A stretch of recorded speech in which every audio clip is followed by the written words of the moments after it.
Hello and welcome to Excalibur.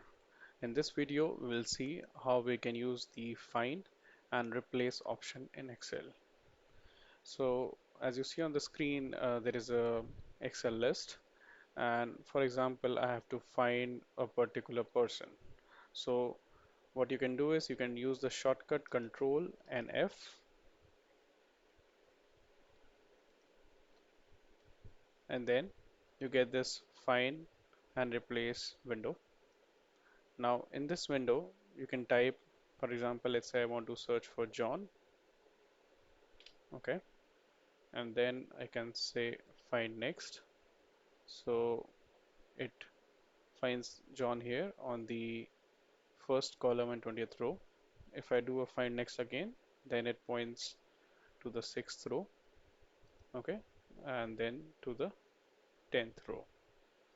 If I click on the find all, it will show me all the three options, and I can click here, and you see when I click here, then my cursor changes and finds the place.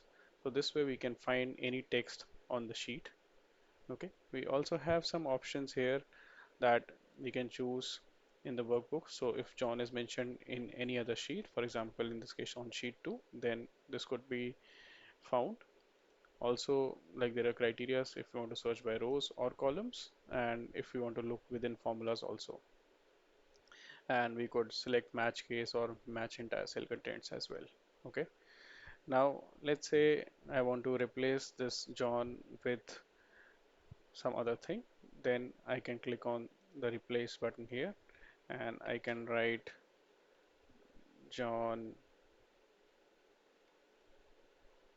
Meyer. Okay, and then if I want to replace a single one, I can use the replace button. Let's say I want to replace at all the places, I will click on replace all.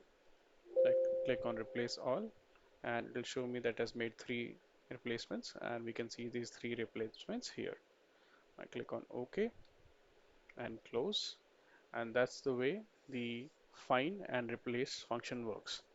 Now, very interesting feature that we can make use using the find and replace is that if I again click on Control F and I say I want to find John Meyer, so it finds at three places. Now, for example, I want to remove the space between John Meyer. Okay, John and Meyer, so these should come together. So I can click like this, like replace with this, and click on replace all, and you see the text combines. So rather than using formulas, this is a short way to do it. I hope this would be helpful for your work. If you like the video, please subscribe to my channel. Thank you very much.